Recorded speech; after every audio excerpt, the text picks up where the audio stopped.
ನಾನು ರಾಜಣ್ಣವರಿಗೆ, ಶಿವಲಿಂಗೇಗೌಡರಿಗೆ, ಲೋಕಸಭಾ ಸದಸ್ಯರಿಗೆ ಕೇಳಿದೆ, ಏನಪ್ಪಾ ಹಾಸನದಲ್ಲಿ ಮಾಡೋಣ ಅಂತೇಳಿ.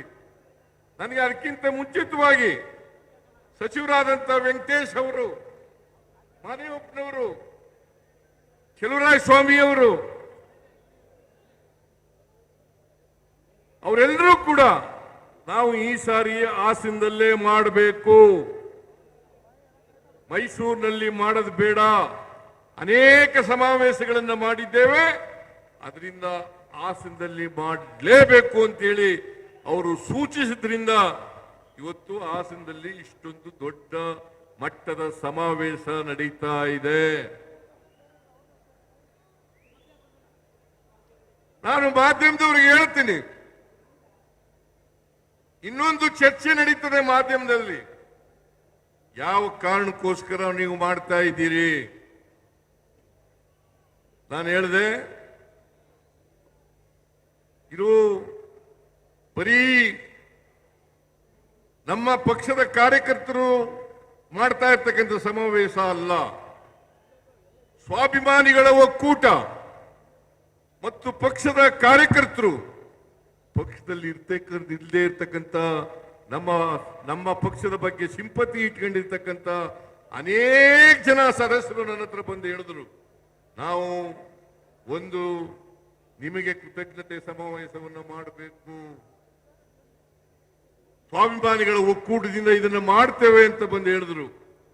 ನಾನು ಹೇಳಿದೆ, ನಾನು ಈ ರಾಜ್ಯದ ಮುಖ್ಯಮಂತ್ರಿ, ನಾವು ಹಾಗೆ ಒಕ್ಕೂಟದಿಂದ ಮಾಡಲಿಕ್ಕೆ ಸಾಧ್ಯ ಆಗಲ್ಲ, ಪಕ್ಷನು ಸೇರಿಸ್ಕೊಂಡು ಮಾಡಬೇಕು ಅಂತ ಹೇಳಿದಾಗ ಅವರು ಒಪ್ಕೊಂಡ್ರು. ಹಾಗಾಗಿ ಇದು ಪ್ರದೇಶ ಕಾಂಗ್ರೆಸ್ ಸಮಿತಿ ಮತ್ತು ಸ್ವಾಭಿಮಾನಿಗಳ ಒಕ್ಕೂಟದ ವತಿಯಿಂದ ನಡೀತಾ ಇರ್ತಕ್ಕಂಥ ಸಮಾವೇಶ. ಇದರಲ್ಲಿ ಕಾಂಗ್ರೆಸ್ ಪಕ್ಷದವರು ಇಲ್ಲದೆ ಹೋದ್ರು, ಕಾಂಗ್ರೆಸ್ ಪಕ್ಷದವರು ಅಲ್ಲದೆ ಹೋದ್ರು ಕೂಡ ಈ ಸಮಾವೇಶದಲ್ಲಿ ಭಾಗಿಯಾಗಿದ್ದಾರೆ. ಅವ್ರಿಗೂ ಕೂಡ ನಾನು ಧನ್ಯವಾದಗಳನ್ನು ಹೇಳಲಿಕ್ಕೆ ಬಯಸ್ತಾ ಇದ್ದೇನೆ.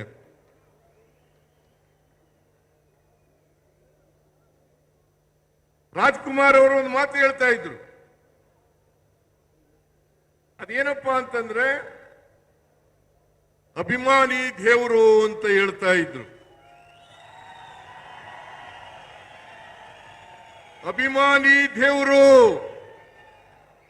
ನಮಗೆ ಮತದಾರ ಬಂಧುಗಳೇ ದೇವರು ಅಂತಕ್ಕಂಥ ಮಾತುಗಳನ್ನು ಹೇಳಲಿಕ್ಕೆ ಬಯಸ್ತಾ ಇದ್ದೆ.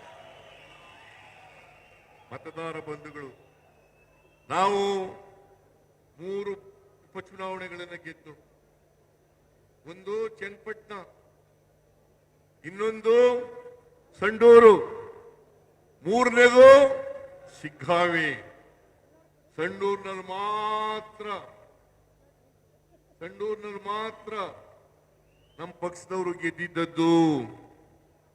ಅಲ್ಲಿ ತುಕಾರಾಮ್ ಗೆದ್ದಿದ್ರು, ಅವರನ್ನು ಲೋಕಸಭೆಗೆ ನಿಲ್ಲಿಸಿದ ಮೇಲೆ ಅವರ ಹೆಂಡತಿಯನ್ನ ನಿಲ್ಲಿಸಿ ಅಲ್ಲಿ ಗೆಲ್ಲಿಸ್ತು. ಆದರೆ ಶಿಗ್ಗಾವಿನಲ್ಲಿ,